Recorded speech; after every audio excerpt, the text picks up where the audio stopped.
શું કે ઝાલાવાડ મજામાં ને? આજે આપણે આવી ગયા હતા એસએમટી સિનેમામાં અને આજે 2 રૂપિયા મૂવીના 50 દિવસ કમ્પ્લીટ થયા છે. તો આપણે આ 2 રૂપિયા મૂવીના સ્ટારકાસ્ટને પૂછીએ કે તેમની એ 50 દિવસની જર્નીમાં તેમને બેસ્ટ મુમેન્ટ કે તેમની સારી એવી મેમરી કઈ છે અને કઈ યાદગાર પલ રહ્યા છે તેમના. તો thank you so much Zalawad કે 50 દિવસની જે ગિફ્ટ આપી છે. આજે શનિવાર છે અને દાદાના દિવસે આજે 50 દિવસ પૂરા થયા છે અને આજે પણ કેટલા બધા લોકો ફિલ્મ જોવા આવી રહ્યા છે. પણ મારી બેસ્ટ મેમરીઝ જે મારી બેસ્ટ મોમેન્ટ્સ કે જ્યારે અમે લાસ્ટ ટાઈમ આવ્યા હતા, જ્યારે ભાવનગરથી ઘણા બધા લોકો અહીંયા આવ્યા હતા ફિલ્મ જોવા.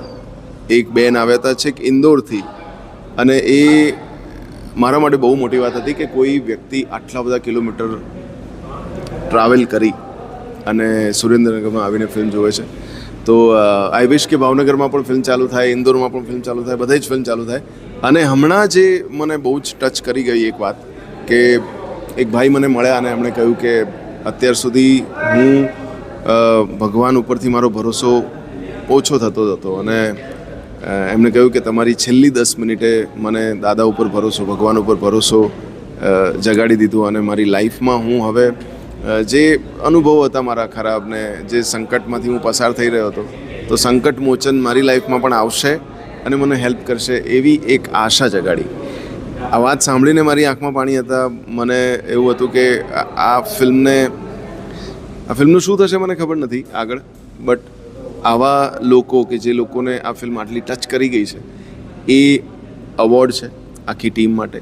2 રૂપિયો જેણે પ્રોડ્યુસ કરી છે, કૌશિકભાઈ, હાર્દિકભાઈ જેમણે લખી છે, કપિલભાઈ જેમણે ડિરેક્ટ કરી છે, રાજા સંજય ચોકસી, જેટલા પણ લોકો આ ફિલ્મમાં છે, જેમણે મ્યુઝિક આપ્યું છે, અથર્વ અને વત્સલ, આ બધા જ લોકો માટે આ સૌથી મોટો અવોર્ડ છે કે કોઈ ફિલ્મને ઇમોશનલી લોકો રિસીવ કરે અને આ ફિલ્મથી કંઈક લઈને જાય. તો thank you so much everyone 50 દિવસ માટે, અને thank you so much Zalawad. અને અત્યારે એમ કહેવામાં આવે છે કે એસએમટીમાં હજી પણ 89ની ઓફર ચાલુ જ છે. તો આપણે મૌલિકભાઈને પૂછીએ કે આ ઓફર ક્યાં સુધી ચાલુ રહેવાની છે. તો બકુલભાઈ કે જે કરતા હરતા છે એસએમટીના, અને એ આટલા 50 દિવસ સુધી સરસ ઓફર આપી છે.